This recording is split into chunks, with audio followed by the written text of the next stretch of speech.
Welcome back to part 4 of the 7 ways to get to the net. In this video, we're covering the last 2. If you guys remember, we did 5 before and all the stuff that we've been doing, we've been building on up until now, and now we're going to knock out the last 2.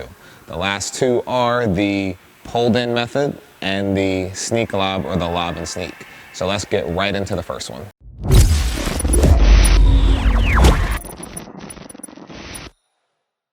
Okay, so with the pulled in method, we are talking about what happens when you hit a shot that brings somebody to the net, or you have that shot hit to you. So there's 2 sides to this one.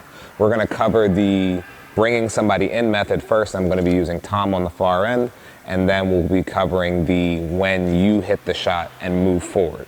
So first off, when we talk about how to handle it when you're pulled in, so actively hitting on the baseline and a ball is super short, your job as a person getting that ball is to be really quick with your reflexes and really quick with your thought process and your decision making.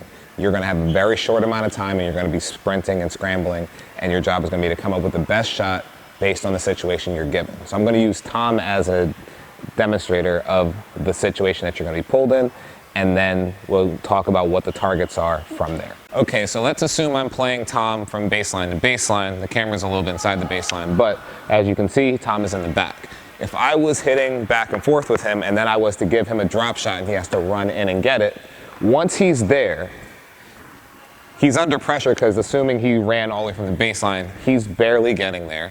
His job now that he's there is to figure out what's his best option once he's arrived in that position. And if you are the one who hit the shot, in most cases, you're also going to be somewhat of an obstacle jumping in front of him. Now Tom has to decide, does he push his ball down the line? Does he try to go for the angle here? Does he try and push it to the back corner over there? So when I say you have to have really quick reflexes, it's not just about getting the ball, but it's also being able to figure out what your shot's going to be and pull it off. So Tom, if I'm standing right here, where are you going to put the ball? Do it. Pretty simple. Now, if I was to be a little bit more in your face, let's give you this ball.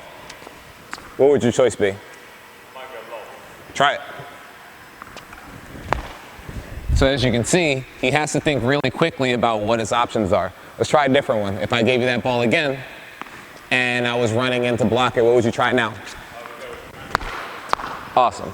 So 3 quick options, and he has to figure that out while he's still running to try and get the ball. So when you're being pulled in, it's not just enough to get there and make the shot. You want to also put yourself in a position to do the best you can, and also find a way to maybe even flip the point on its head. So with that, let's flip it to the other option where I get pulled in, and let's see what type of shots I can pull off against Tom.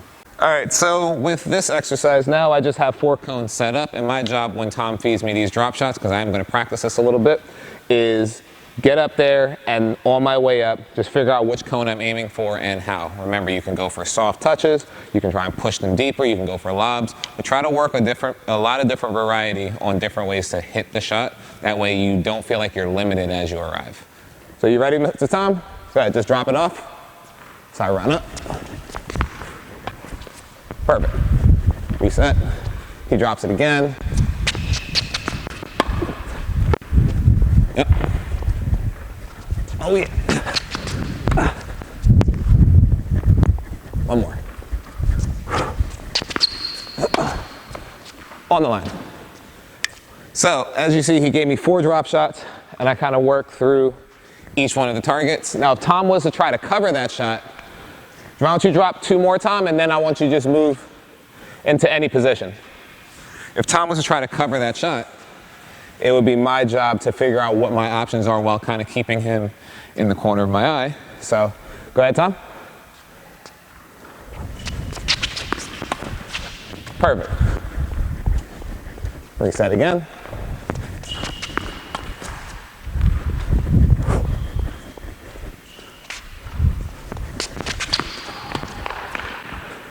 Come on. The worst lob ever, but still a good pass. But that's what you really have to figure out. Now, we'll use Tom as an example now. This is going to be kind of quick.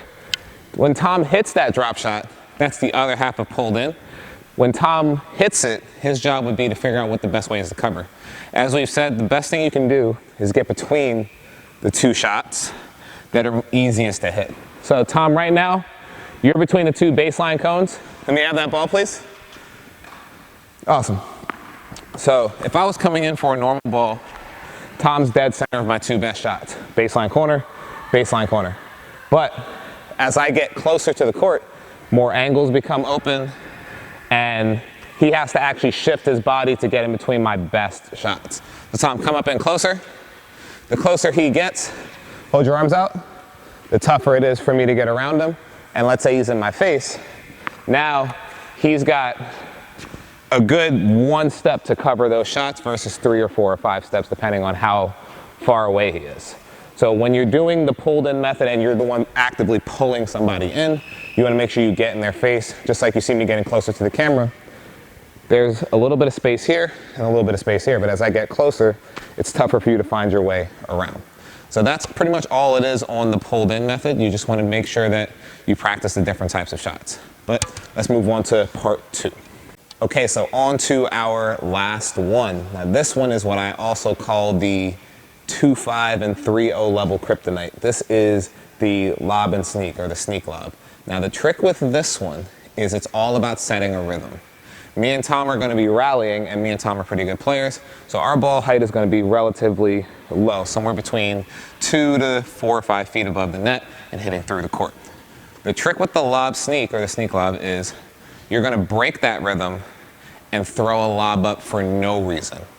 The reason why we say you have to do that is if he anticipates the lob, he's looking to step in and be aggressive. But if I'm just hitting back and forth with him and then all of a sudden the ball goes significantly higher, there's more of a likelihood that he's not ready to step in and he'll actually back up and take that ball as it goes up and comes back down. My goal is to time it to move forward when he's not actually actively looking at the court, which means once the ball bounces, gets above his shoulder, and he has to look up and away from the court to keep his eyes on the ball.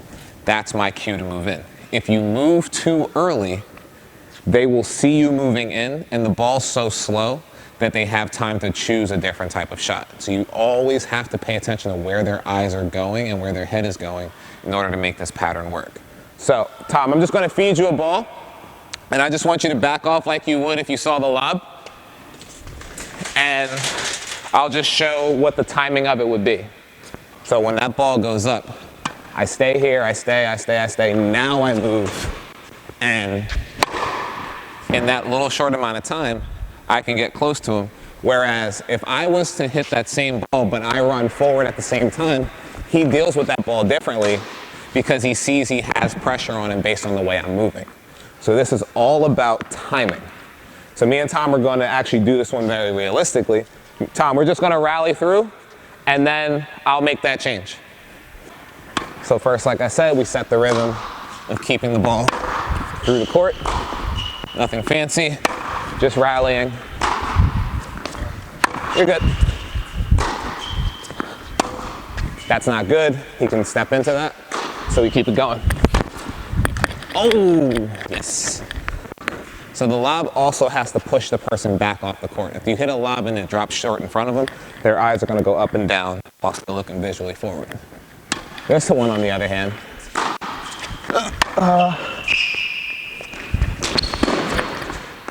Got him.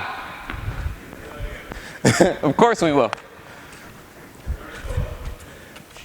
That's 100% staying inside the blooper reel. There we go. So we go through our shots, back and forth, nothing fancy again. Almost got me with the same shot. Nope, not a good lob. Gets me in trouble.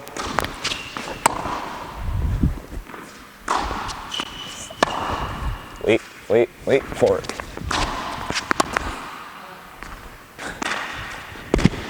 Oh! So again, timing.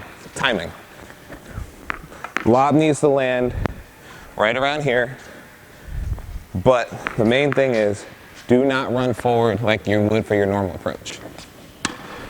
Last one, Tom. Good. So stick to the rally. That's the one. Wait. Forward. And you don't have to use a drop shot. That's just the shot I chose to use. But the point being, if he sees me move, that's not the shot I'm going to get back. I'm going to get a more aggressive shot because he knows he's under pressure. All right, so I hope you guys found those 7 ways helpful. Be sure to leave a comment down and tell me which ones you knew about or didn't know about, or which ones you think you can add to your game. That's going to wrap up the whole segment, and then next week we're going to be on to a new topic. But stay working hard, and we'll see you guys in the next one.